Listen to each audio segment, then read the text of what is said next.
It's that time to see what 2023 will bring us.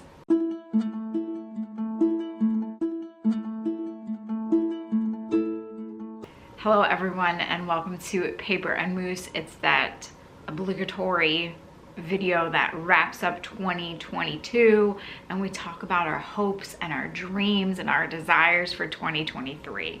I don't really like to use the word goals or even resolutions, because then when those things don't happen, it feels like more of a letdown. So we can use the word hopes and desires and dreams. That makes it a little bit better when you just don't reach that dream or desire. But yes, 2022 is gone in just a few hours or days, depending on when you're watching this. It could already be gone. Granted, it's just another day when we change the calendar, when we try to remember to write that 3 or type that 3 instead of the 2. But yes, so this past year on YouTube, another year of adventures, of house cleanouts, of estate sales, of flea markets, of mail, of history behind the paper, and we move into 2023. Now, for this past year, probably the best things that I just reached in the past few weeks was the 60,000 subscriber mark. That many people, when I say, you know, I have 60,000 subscribers, are like, oh my gosh, that's a lot. I'm like, well, I guess, but when you when you compare it to people that have hundreds of thousands or millions, can you imagine having 1 million subscribers? That'd be crazy. Like that would be insane. Getting to that, you know, the 20,000 mark for me was nuts. The 30, the 40, the 50, and now the 60. And that is not possible without all of you lovely viewers out there. So the biggest desire or wish for the upcoming year would be, if at all possible, by the end of 2023 to hit that 100,000 subscriber mark. You know, you get that play button and all that jazz. But I think that's, you know, that's a number that every YouTuber wants to attain. It's that coveted, you know, you break that number mark. And if I could reach that by the end of 2023, that would be amazing. So tell your friends, your coworkers, your family members, your neighbors, the person in the thrift store, tell them about me. Oh, side note, can we just talk about this great shirt, my Return to Oz Belina shirt that Buzz sent me? Probably the only one in the world. I love it, but had to just address that because that's amazing. So yes, 100,000 subscribers. That's probably the top wish, desire, goal for the upcoming year. I always say it in my videos and then I never actually do it. Well, that happens for a lot of things, but about traveling, going to different flea markets, going to different estate sales, and going to different auctions.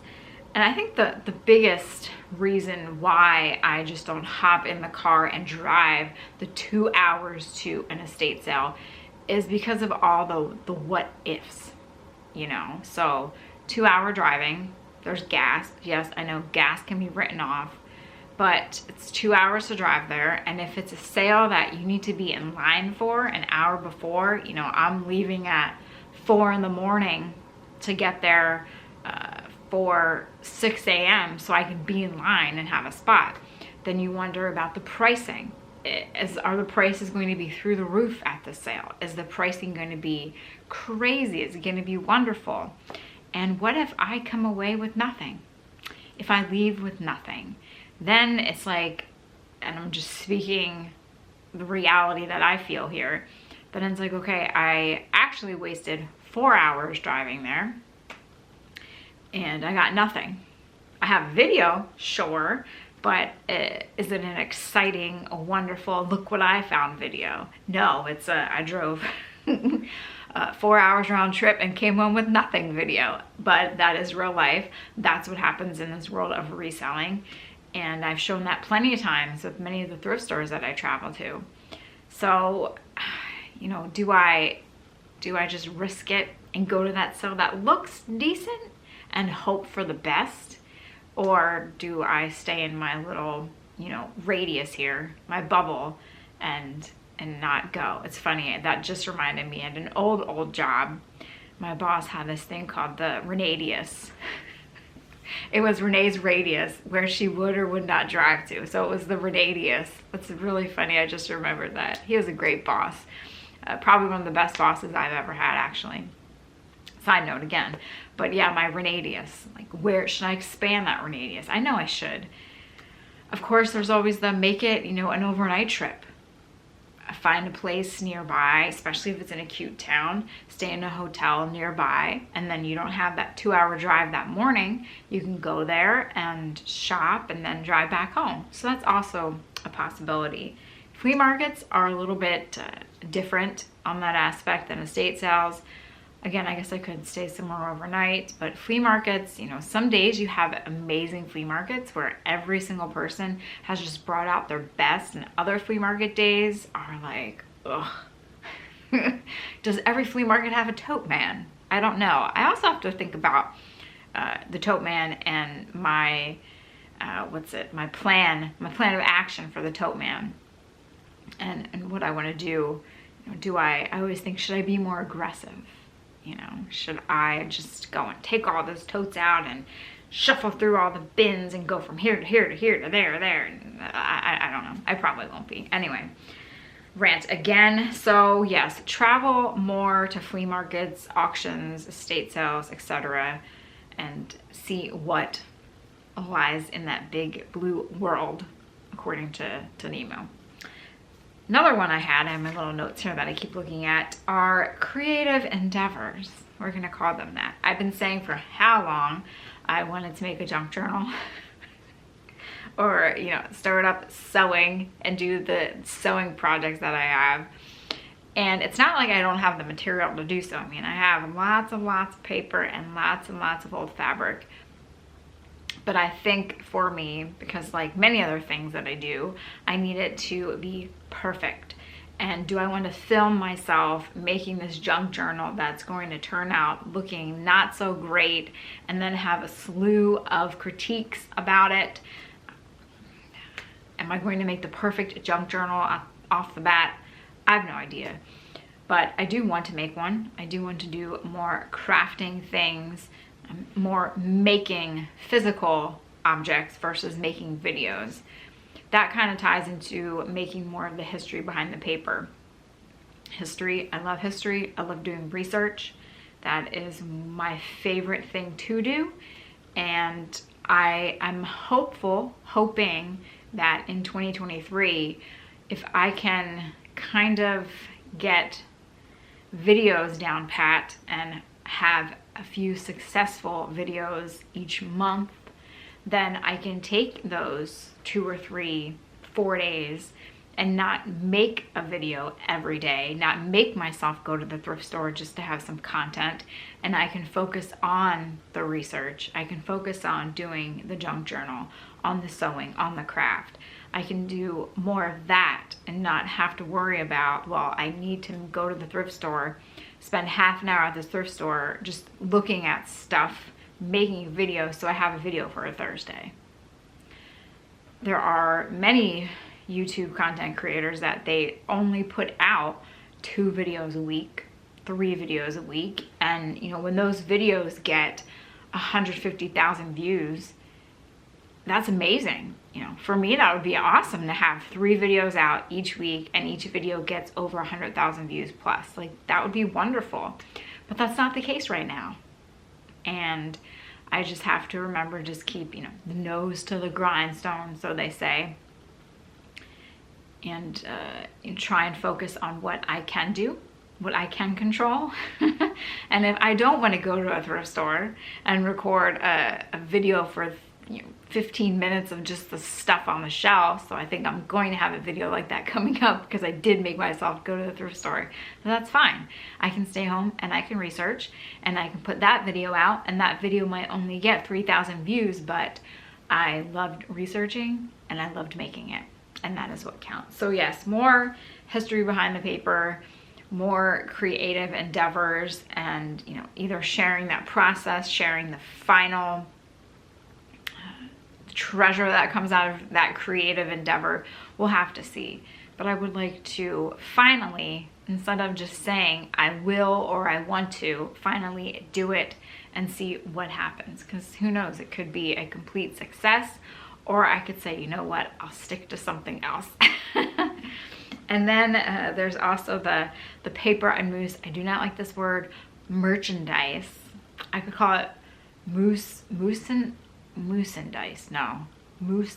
If you're incorporating the word mousse in there, but I'm not gonna do that. I just don't like the word merch. I don't like the sound of it. I don't like it for whatever reason. But I think when I said, when I hit 50,000 subscribers, I would have shirts made. That didn't happen because I still can't figure out what I want on the front of it, because I'm too picky to put that out there. I don't want to create something and then in a month be like, yeah, you know what, I really don't like it. We're gonna change it again. New, icon, graphic, whatever you want to call it. Of course, there is my classic lady and the what I thought was a mousse, but it's not actually a mousse. That is in my intros. That's based off of a Victorian die cut, and I love that. But that is a little bit too detailed to, I want to say, to be financially wise to put on, a slew of 100 shirts. You have the colors, you have the intricate details, so I'll think of something. A part of me kind of wants to find a cute little cottage Airbnb, go away for a day or 2 days, take, my laptop, papers, all my ideas, a lot of tea, and just focus and figure out something. Of course, I could do that here, but I think when you're at your, your home, you have all your distractions. Like, oh, I think I'm going to vacuum now, or hey, I'm going to run the dishwasher, or you know what, I'm going to clean every tile in my bathroom. Our minds aren't really focused on what we should be doing because of all the distractions around us. So we'll have to see. Maybe I'll take a look for some cute little cottages. That would be great. That'd be great. But so yes, that's my hopes, dreams, and desires for 2023.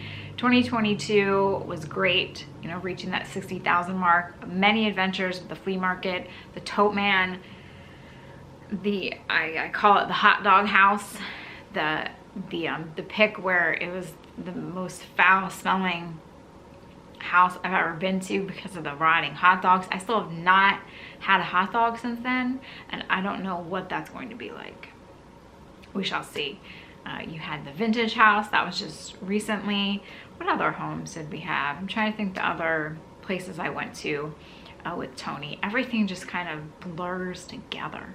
The bins, getting stuff together for my 80s party, and what auctions? Were there any good pickers' rights auctions? That I don't recall. Yeah, everything kind of jumbles together, You kind of pick what sticks out in your brain. But it still was a good year. Lots of amazing mail from amazing viewers. Lots of research to do from that amazing mail. And hopefully this upcoming year, the channel will be filled with a lot more adventures, a lot more mail, a lot more research, and a lot more treasures to be found, uncovered, loved again, researched, and their stories told. So yes, I hope that you all have had a successful 2023. Oh geez, we're really moving forward in time here. I hope that you all have had a successful 2022 in terms of whatever that success might have meant to you. Whether it could be making sure your lawn is mowed once a week, folding the laundry and putting it away after you take it out of the dryer. Even those little goals mean a lot. And I hope that you all have a great, prosperous, wonderful new year 2023. And I hope that you all stick around to see what Paper and Mousse has to offer, because I think it's going to be a great new year filled with new adventures. And I hope that you all join me. Thanks for watching. Have a happy, happy new year. And I will see you all in the next video in 2023.